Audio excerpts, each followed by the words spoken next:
All right, let's start with the discussion, guys. We are today going to discuss the caries management system.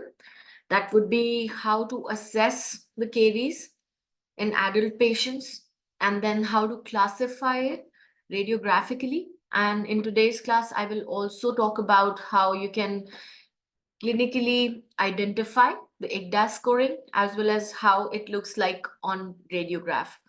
So, and what should be the management thereafter. This is the Evan's article. You have this article on your drive link. Let me show you where you can find it on the Winspert website link. So you have this drive link, which is available under the announcement section of your app, right? If you go to the app and you go to the announcement section,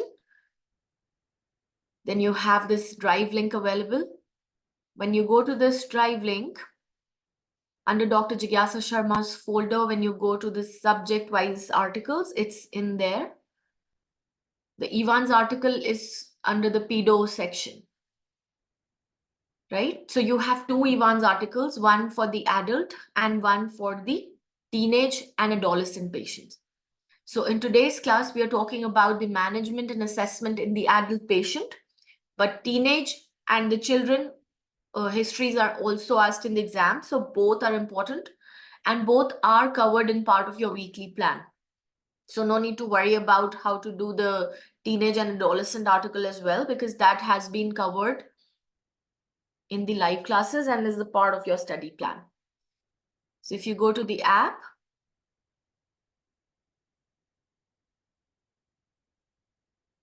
and you look at this search Evans, it's under the week 9 curriculum, and under day 3, you would find that there is a class where the Evans articles, the implants article, and perio articles are covered together.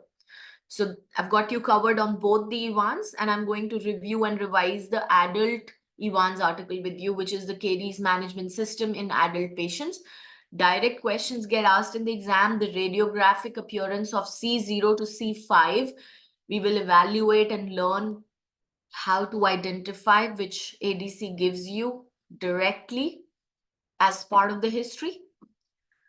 And once you identify the category from C0 to C5 based on the clinical appearance, based on the clinical findings and the radiographic bite wing findings, what should be the management, and not just the caries management, but the overall patient management, the diet management, the fluoride aspect, and the oral hygiene instructions, all how you will wholesome handle that patient will be covered in today's class, right? So just to give you an overview what your expectations should be from today's class, you will actually learn about identifying the history, seeing what findings are provided to you based on the clinical findings and your radiographic findings, and then what should be the management thereafter.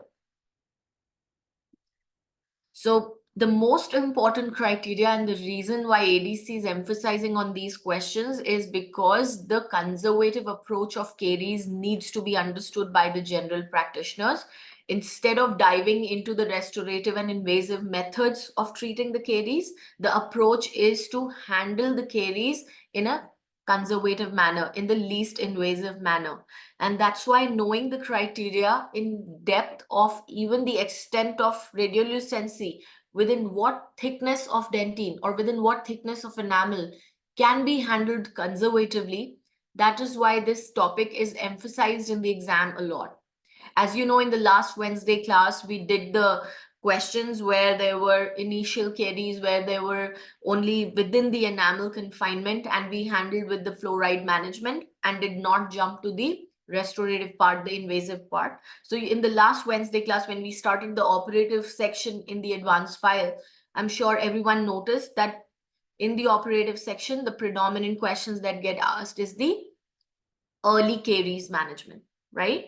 So you know the relevance of this article, and this would be applied to multiple questions, numerous questions, as they get directly asked in the exam. So basically, to learn the non-invasive approach, where it would apply, right? And then especially in your teenage and adolescent patients, where you can start with the diet intervention and reduce their further risk of caries so that when they grow old, they can retain their teeth for a longer period. And then it is a non-invasive management learning system for the early management of the caries and how you can remineralize the lesions as soon as you identify them clinically and radiographically. So the overall management, the caries management system includes the consideration of first evaluating what is the patient's risk factor. Is he a low risk, medium risk, or a high risk patient? Categorizing the patient in their caries risk is a predominant area from where you start the management system. Then you will look at the patient as a whole in terms of his risk. Then you would come to the each lesion specifically, that what is the status of each lesion. How will you manage the patient overall? And how will you clinically manage his carious lesion? And then how will you put them on recall appointments and monitor them? What should be the frequency of their monitoring? So both dental caries risk and treatment are managed according to a set of protocols which is provided by the caries management system, and that you will evaluate only by a complete patient consultation and examination and then providing the treatment. So it would be incorporating all your information gathering cluster questions, then your treatment planning questions as well, and the diagnosis cluster as well would also be incorporated, as you would look at the radiograph and diagnosis would be made. So the caries management system is developed to help you assess and manage the patient in a non-invasive method. And the steps included are first evaluating the patient's risk. Then what is the status of each lesion of the patient, the caries that is presented to you? It would either be given to you as history in the text, or would be given to you as a clinical picture, or provided to you as a bite wing. You should be prepared to identify it from the history given on the text, clinical picture, or radiograph. So be sure that you feel confident whether it's in the text that the white spot is given or mentioned, or evidently a clinical picture is given, then also visibly you should be able to identify, or if a bite wing is given and there are radiolucencies. So can I expect you all to know the 3 methods by which ADC might provide this information to you? You would be able to collect that information, gather that information, process it, understand it, reach a diagnosis, and reach a treatment plan. It could be all 3, it could be one of the 3, it could be 2 of the 3. You should be prepared to learn and understand by any of this information provided in terms of text, picture, or radiograph. Can I expect you all to be confident enough to identify and confidently analyze that information? Right? So that will give you the status of the lesion, and then the diagnosis and the management, and based on other things in history, his diet habits, right, his oral hygiene habits, that will also let you know the caries risk of the patient. So the 10-step summary of the management system would be, which starts with any of your question that you get in the exam, right? The diet history is provided, plaques history is provided, radiographs are either provided or not, but the clinical picture may be given to you then. Then you come to a diagnosis and reach a caries risk assessment. Then you will prepare their treatment plan. So case presentation at which the patient is informed about the dental caries. So you will tell them whether it's an arrested caries or it's an active caries. If it is active, whether it's reversible with least invasive method possible by remineralization. How can they prevent the further future episodes? What are the number and the status of their current lesions? What is the role of you or your job in the process of their management? How you can prevent and manage the existing caries and prevent the future lesions? How will you give them the home care instructions and establish their current caries risk and put them on a recall based on that? Then you will also assess their diet and recommend them accordingly. Oral hygiene instruction would be provided. Topical fluoride application, which is in coherence with the therapeutic guideline recommendations. And then monitoring of their plaque control and treatment outcomes at each visit. And recall program is tailored as per the caries risk status. So you will go back after this class also learning what should be the recall frequency based on the patient's risk. So the first is the patient at risk of caries. How will you assess that the patient is at risk of establishing caries, newer caries as well? So the case history that is provided to you and the clinical exam, whether it's a form of clinical picture or radiograph, or the words are given to you that there are white spots, visible when dry, visible when wet, whatever kind of information is provided to you, the history that is provided to you and the exam, it will give you the patient's overall risk, right? And then there will be other factors in their history, like how much sugar they take, whether they're using fluoridated toothpaste or not, whether they're consuming tap water or not, what is the existing level of plaques in their mouth, and is there any favorable, unfavorable tooth morphology and their saliva situation. The first question in advance file that we did actually was about the patient who had the Sjogren's syndrome. Remember the advanced file that we started on Wednesday? The operative section that we did entirely. Again, root caries patient, incipient caries, not drinking tap water, mucus saliva. All those classic factors that we are now reading are actually coming directly in the exam. So you see all these Australian Dental Journal articles, the clinically relevant articles are not just for fun. These are actual real-time tools that you directly apply in exam. So all these characteristics are genuinely given to you in the ADC history. And based on that, this article gives you the tool to directly, confidently mark each of the answers. One of the main risk factors for caries is number one, the sugar intake. More than plaque, it's the sugar, because not all plaque is cariogenic, right? Everyone agrees with that? Not all plaque will be cariogenic. It has to have cariogenic bacteria.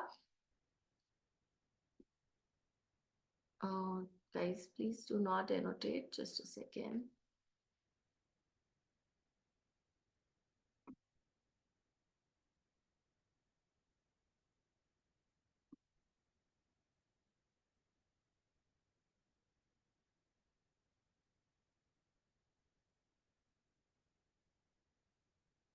All right, please do not annotate on the screen. I don't know how to stop that though.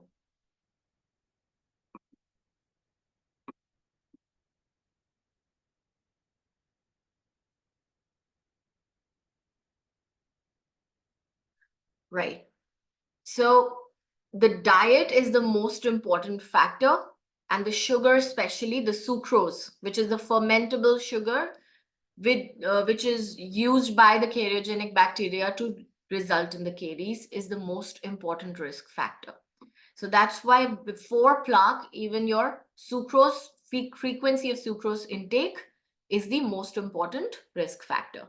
And that needs to be assessed by the patient's diet analysis, a diet diary, which you can record over the 24-hour period. And the best would be to conduct it over the 2 to 3 days period, as we have also covered in ODEL, to include weekends. And also your CRA forms, the Canberra forms also recommend to collect the diet history for over the 2-3 days, so that the patient's normal days and weekends are also included. So with the fluoride use, that is the most important preventive factor by which you can compensate for that patient's high sugar intake. But it's your job and duty to also encourage the patient to control the sugar and reduce the frequency of sugar that they take. So in the exam, when the question gets asked, what's the most important causing factor for the caries, then sugar becomes your most important answer, right? Or factor. And what is the most factor for the caries, then fluoride becomes your most accurate answer. We have done that in the file also. As we move forward in the advanced file, we'll do more questions on that. But I want to give you a brief understanding here that most important causing factor is frequency of sugars, and most important preventing factor is fluoride. Is that clear for everyone? Now, so after diet assessment, you will also see the visible plaque accumulation. How much is the plaque accumulation? Whether they are doing the oral hygiene measures correctly or not. So plaque will become their next important causative factor. Then the saliva assessment. What is the quantity as well as the quality of the saliva? That also contributes to your caries risk. The thicker and the mucus saliva does not have as much buffering capacity, and that's why the pH of the plaque can remain low and a demineralizing effect can sustain. And that's why also the reduced quantity of saliva due to certain conditions or drugs, where there can be various factors, can also lead to increased caries risk. As we did this advanced file question, this patient had low salivary flow because she had Sjogren's history present. And that low mucus saliva actually increased her caries incidence on the root surface. Although she was using fluoride, but still, because of the lack of the buffering capacity of the saliva, the risk was still high for her. Yes? So you have to see the balance. The patient is still in the high risk category despite using the fluoridated toothpaste because of the poor quantity and quality of the saliva. Then you will go and look at the status of the each lesion after taking the diet history, the saliva history. Then you will look at the what does the caries look like clinically, if it's a smooth surface caries or it's on the pit and fissure or the occlusal surface. And you would use sharp eyes and a blunt probe. Again, a direct question in the exam that you use the ball-ended blunt probe to assess clinically the non-cavitated incipient caries as well. If you use sharp probe, there is a risk of accidental cavitation on those caries surface. So use sharp eyes, but do not use sharp probe. Use a blunt ball-ended probe, right? And if you use a sharp one, you can accidentally break the enamel and cause cavitation, which could have been a reversible lesion initially. Then you will chart them. And if frank cavitation is not visible, then radiographic analysis is done to see how much deeply that incipient caries is extending, whether it's in just an enamel or in the dentine as well. So a bite wing radiographic examination is conducted after the clinical exam. After you've taken the radiograph on the bite wing, you would find there are multiple stages that a caries may be seen extending the tissues, hard tissues. The C0 is where the radiolucency is not evident on the radiograph. That would not be classified as caries, right? C1 is where you would see a white spot and it would have some involvement of enamel, and radiolucency is evident within the outer half of the enamel. So the C1 and C2 are your enamel extensions within the radiograph. Outer half of enamel involved is your C1. Inner half of the enamel, it has reached up till the TEJ without reaching dentine, is C2. So C1 and C2 are within the enamel only. Then radiolucency extending just beyond the DEJ, which is within the outer third of the dentine still, but just penetrated the DEJ, is C3. And C4 is completely reaching the outer 1/3 of dentine thickness. C4 is a pivotal point. C4, when you see 1/3 of the dentine penetrated radiolucency, that is a pivotal point where you have to analyze the patient's caries risk, because it may be clinically cavitated or it may be not. I will teach you about C4. When you have such a radiograph, how will you manage it? Whether you manage it invasively with a restoration or you manage it with just fluoride varnish application, right? C5, where the radiolucency is into the 2/3, that's most likely always with your IGDA scoring 5 and 6, where the cavitation is always present. So a restoration is almost always needed. C1, C2, C3 are mostly non-cavitated. If there is a frank cavitation in C1, C2, C3, then there is no doubt. Cavitation is the leading factor that decides that the invasive restoration is needed. But most likely C1, C2, C3 are non-cavitated and easily reversible with your fluoride varnish application. C4 is a very pivotal point where you may go for a restoration and or may remain with a fluoride non-invasive management. Am I making full sense till now? The C1, C2, C3 more likely remain non-cavitated and to be managed conservatively. Unless there is a frank cavitation, then the decision is straightforward. You have to restore it.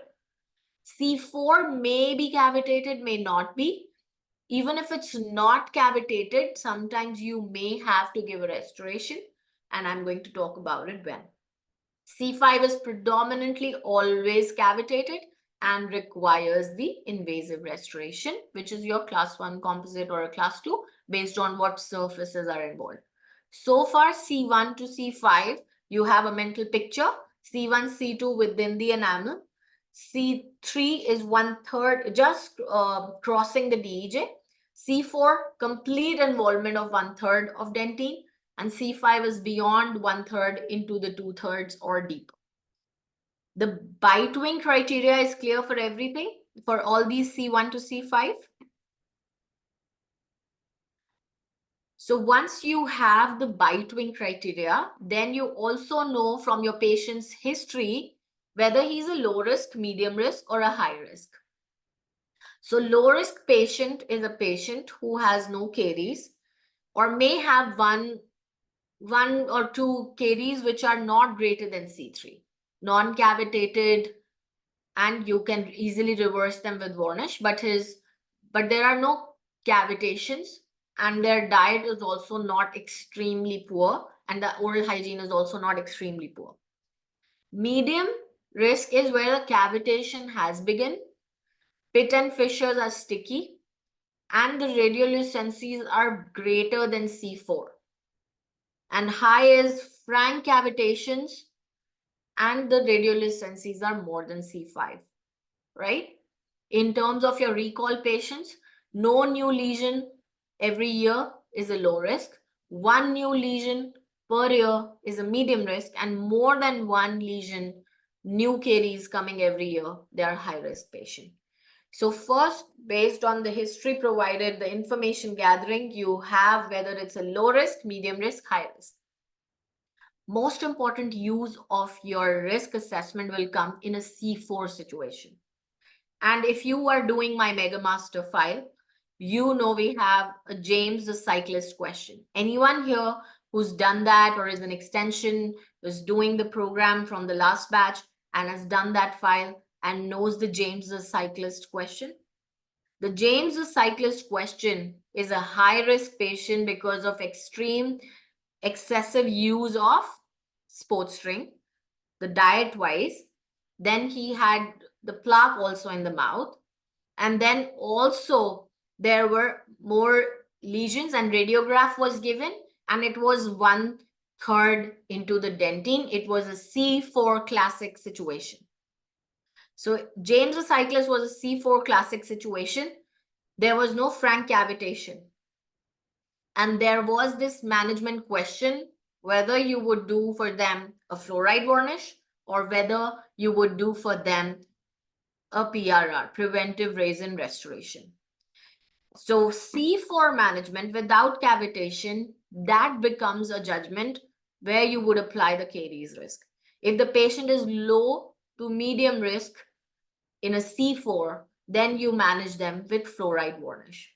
And if a patient is C4 but high caries risk, then you manage them with a invasive PRR restoration, right? Even your PRR, preventive resin restoration, is called invasive restoration because you'll remove the caries, but you still have to do it minimally invasive. right? So we are doing the minimally invasive articles as well. If you have seen the subject-wise articles and you go to the operative section,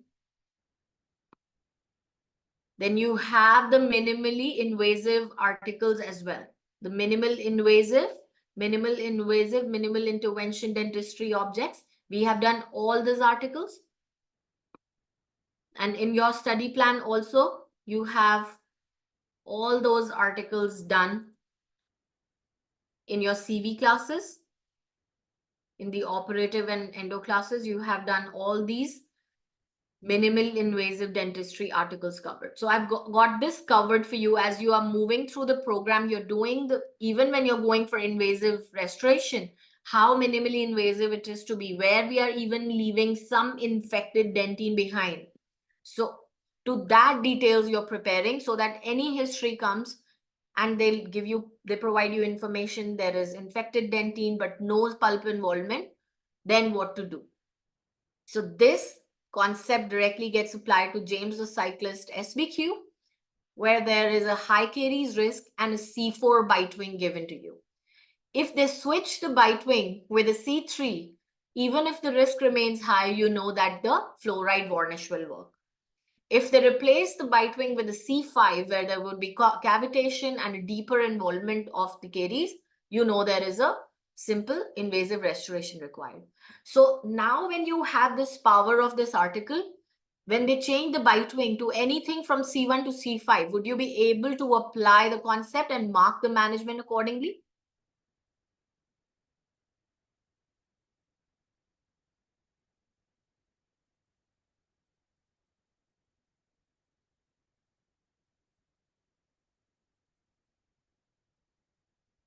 So when you have C1, outer half of the enamel, the surface has minimal caries and it's most likely either non-active or arrested, and you would put them at the normal home care.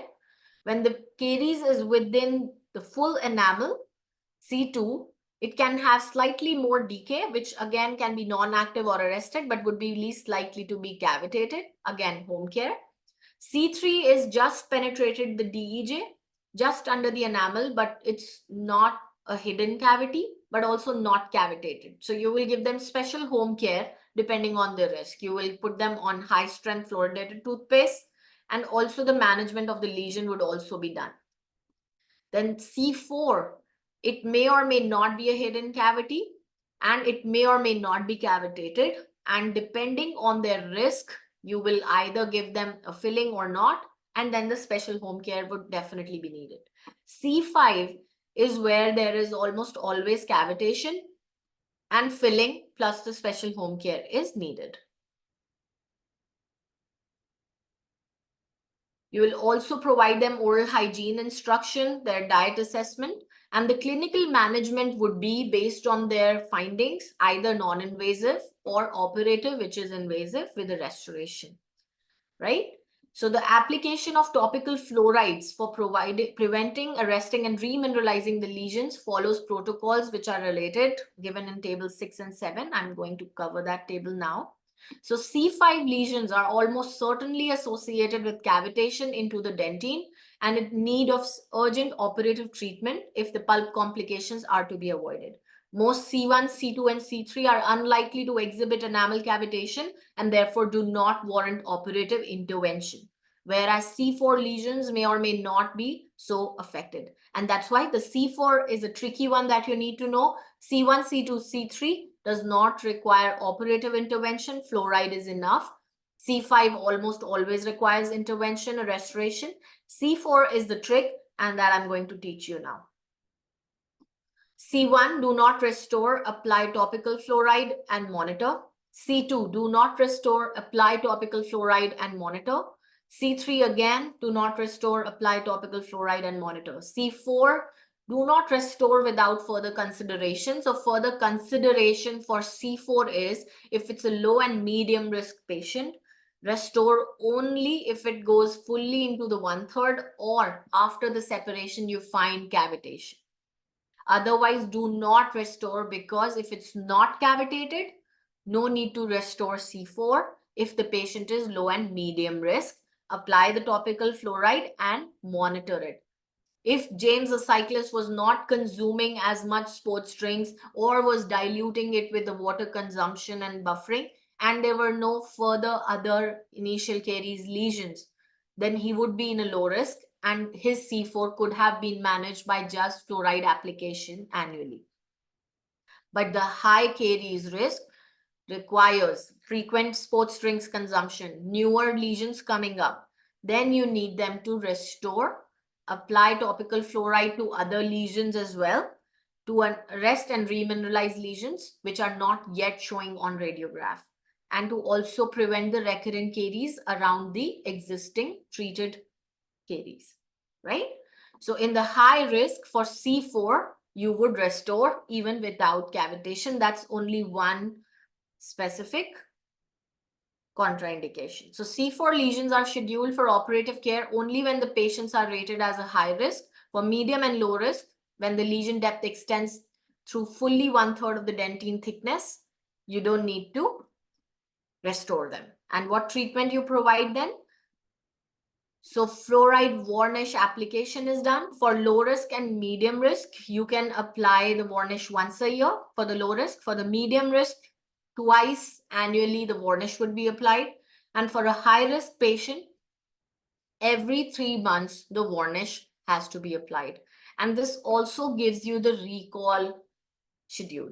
For a low risk patient, the recall schedule would be annually. For a medium risk patient, the recall would be every 6 months, and a high risk patient, the recall would also be every 3 months. And on their recall appointments, you will monitor their previous lesions and you will give them their next fluoride varnish application. And you will also continue to monitor for the newer lesions if there are, and their risk status is changing or not. So clear for everyone? The low risk, medium risk, and high risk fluoride varnish application frequency and their recall frequency, they all match. High risk, 3 monthly recall, 3 monthly fluoride varnish. Medium risk, 6 monthly recall and 6 monthly varnish application. Low risk, annually recall and annual application. Clear for everyone? Would you remember that? So any adult patient history and SBQ asked to you, any C1 to C5 given to you on bite wing, and ask for the fluoride varnish and options given of annual application, biannual application, or quarterly application. Now, would you be able to choose the correct frequency of fluoride application? And that gets directly asked, and a very confident answer lies in front of you just by preparation. Similarly, for the caries risk, the home care would be, if it's a low to medium risk, an adult strength toothpaste is enough. But for a high risk and a very high risk, 5,000 ppm strength toothpaste is advised. And that's also mentioned in the therapeutic guidelines. We have done the fluoride table in TG. Everyone is aware of that. For a low to medium risk adult patient, adult strength 1,000 to 1,500 is enough. For a high risk patient in adults for caries, for home use, 5,000 ppm toothpaste is prescribed. Yes, I want you all to be very familiar with the TG tables of fluoride, Evan's articles, guidelines. These are your directly asked concepts in exam. The more you remember them on your tips, the more confidently you apply these concepts in the exam. So monitoring of the patient, I told you there's risk, their schedule should be based on the caries risk, which I gave you, annual for low risk, 6 monthly for medium risk, and 3 monthly for high risk, right?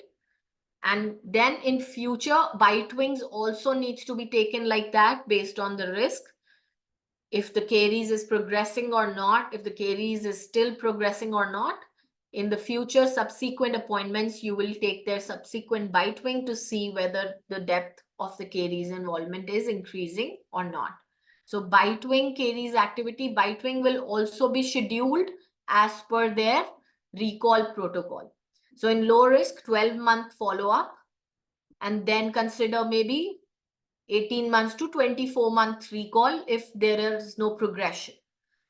For medium risk, 6-month completion of treatment plan after the first visit, and then 6 monthly protocol until he has been classified as a low risk.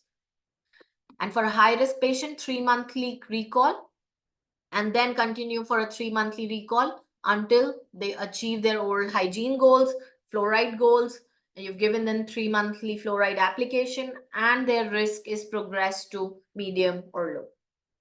And bite wing should be done 12 months later after the first visit of the low risk patient, and 6 monthly for the medium risk. And for the high risk also, bite wing should be done 6 monthly until he has been classified at low risk. So don't take bite wing at 3 months. For the bite wing, at least 6-month gap is to be kept, to at least let it radiographically be evident and visible.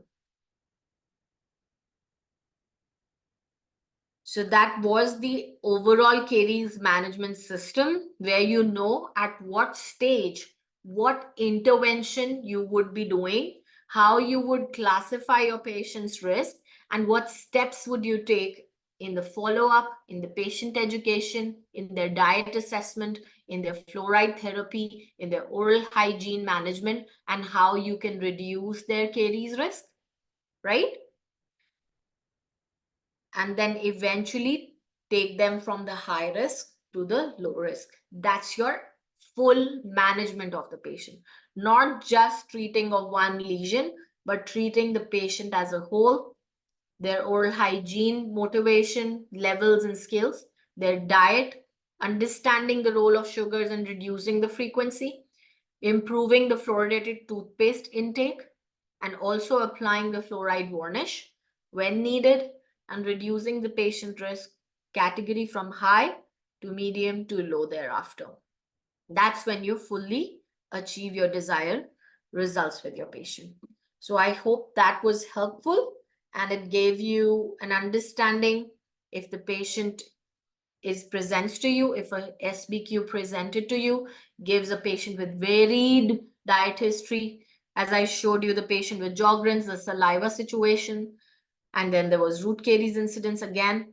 So all those criteria, when you look at and read in the history and the questions come up, they ask you about the fluoride frequency, they ask you about the fluoride toothpaste strength, they ask you about the diet management, they ask you about the saliva management, and you're able to answer all of that. So I hope we have achieved that, we have understood that from today's class, and we continue to apply that to our advanced file SBQs. And also from your WinSpirit app, when you're on the course, so this Wednesday when we meet, we will continue from the further pages on the advanced file. We did till page number 7 in the last class, and I'll move forward. We'll take it in the next pages in this Wednesday class. But I'm sure when we do more operative questions today, you will see how easily you would be able to apply this caries management system to your patients. And with confidence, you can come to those answers. That's the motive of doing these evidences. So the confidence that it brings to you, that like you know for what history provided, what criteria becomes. It is not just a guesswork. You're not marking the answers at all just by hoping that this is what your intuition is telling you or this is your guesswork telling you. This is your legit protocol as per the Australian guidelines that you will absolutely know. That is the level of confidence where you should be at when you're taking this exam, when you're taking the questions in this exam, right? So I hope I helped you take one step forward in that learning. And there are many steps to go, but know that I'm with you on each step. We'll meet on Wednesday now for our Inside ADC class, which would be on the advanced file, the question bank class. And we will discuss more concepts. We'll talk about more knowledge, more information, more evidences. And I hope you are checking the forum for your last class, advanced class, because I did put after the class all the references that you needed to see. So all the references after the advanced file I uploaded here, with the screenshots, with the mention of the page number, the question number, the sub-question number, so you can go. And I hope you revise the Wednesday's class. As I have requested you, I would want you to review and revise and watch the recording of the Wednesday class at least over the weekend once more. So I hope you're doing that, right? Once I take the live class of the most important question bank of ADC, please make sure you revise that recording on the weekend, Saturday or Sunday. That will fully sum up what you have learned throughout the week, and you will then never forget. One revision within few days remarkably elevates the information that you store in your head. So the memorizing becomes super easy. So can I really expect you all to continue to revise the advanced class recordings over the weekend as well? Right. So if you do that, that would elevate your learning 200%. 200%. And the drastic difference that it will make in the exam from the competition, and it's a percentile based exam, it is a competitive exam, you need to learn and know and remember more than the rest. Very simple, very straightforward, right? So I hope you guys do that, and then take your weekly quiz of operative. I hope you have done that. Officially, that was the week 1. And Monday, we started week 2. If you are ahead of the program, that's great. Stay ahead of it. But those who started on the 8th officially, then the official week 2 started today. So I hope you have taken the operative quiz. Do send me your scores, and I'm going to give you feedbacks, and I'm receiving your scores as well. But more people, I want you to send me scores as well. So take your weekly subject-wise quiz, because you're doing the advanced file, you're doing the articles, you're doing the core subject classes.